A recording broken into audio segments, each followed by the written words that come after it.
की इस वीडियो में हम एक बहुत इंटरेस्टिंग एक्टिविटी परफॉर्म करने जा रहे हैं एंड बिलीव मी, इस एक्टिविटी के एंड में जो फाइनल आउटकम होगा ना, वो आपको चौंका देगा।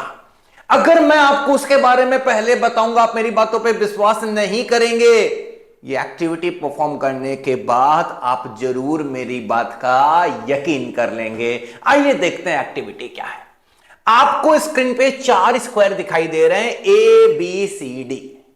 1/4 of the square A, B and C is shaded as we can see. What you are required to do is that आपको डिवाइड करना है unshaded portion of A into equal and identical part। बच्चों, equal मतलब area wise बराबर, identical मतलब mirror image, देखने में दोनों फिगर हूबहू एकदम सेम होना चाहिए। चलिए, आपको अगर समय चाहिए तो आप प्लीज वीडियो को पॉज कर करके पहले ट्राई कीजिएगा, उसके बाद ही आगे का सॉल्यूशन देखिएगा।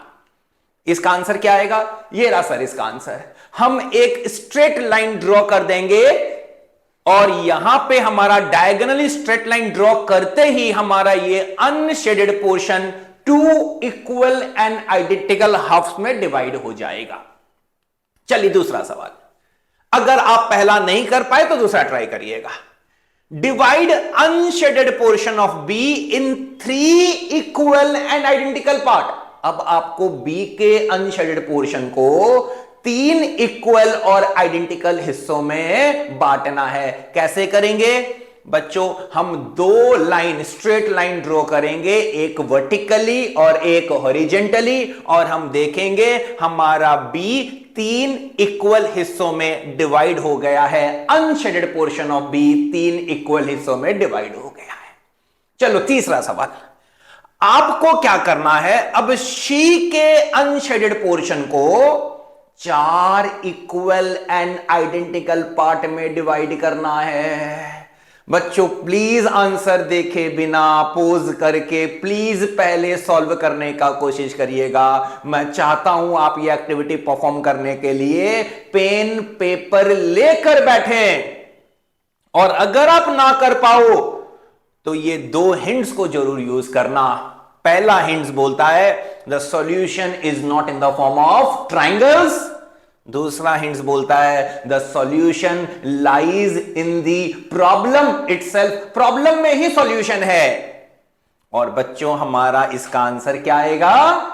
हमारा आंसर आएगा ये रहा, unshaded portion of C is divided into 4 equal and identical part.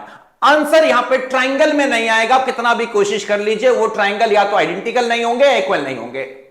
आप देखिए हिंट्स हमने दिया था, ये जो शेडेड पोर्शन आपको दिखाई दे रहा है, ऐसे 4 शेडेड पोर्शन हमने यहां पे बना लिए हैं। अगर आपको समझाना है मुझे कि ये किस तरीके से मैंने किया, तो मैं आपको ये समझा के भी दिखा सकता हूं बच्चों।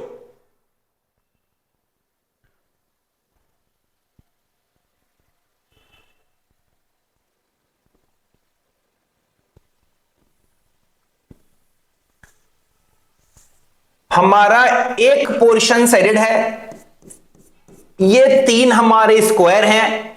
हमने हर स्क्वायर में से 25% एरिया निकाल लिया।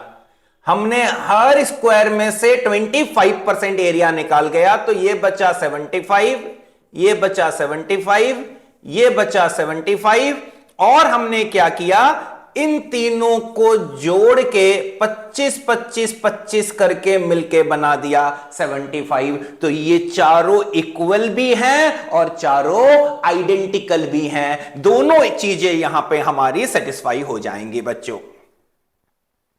अब हमारा चौथा और आखिरी सवाल, you have to divide D in 7 equal and identical parts. 7 हिस्सों में डी को बांटना है। बच्चों जब मैं सेमिनार्स कंडक्ट करता हूं, जब मैं बच्चों के बीच ओरिएंटेशन क्लासेस के लिए जाता हूं, और जब मैं सवाल पूछता हूं, आप विश्वास करिएगा बच्चों, डी को सॉल्व करने के लिए मैं 2 मिनट का समय दे देता हूं तो भी डी का आंसर नहीं आता है बच्चों।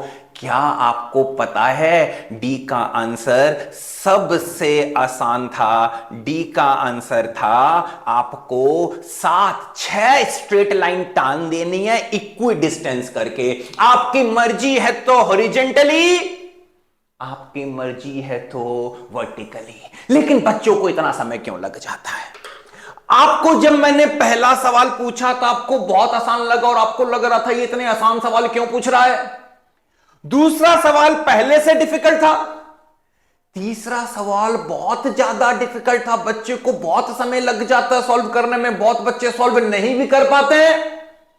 अब हमारा ये माइंडसेट बन जाता है कि डिफिकल्टी लेवल इंक्रीज हो गई है, हमारा माइंड ये अडॉप्ट कर लेता है कि जो सर का चौथा सवाल आएगा वो तीसरे से भी ज्यादा डिफिकल्ट होगा, और हम चीजों को सिंपल तरीके से सोचने की जगह चीजों को कॉम्प्लिकेटेड तरीके से सोचने लगते हैं। हमारा सिंपल चीजों में अब हमारा ध्यान जाता ही नहीं है।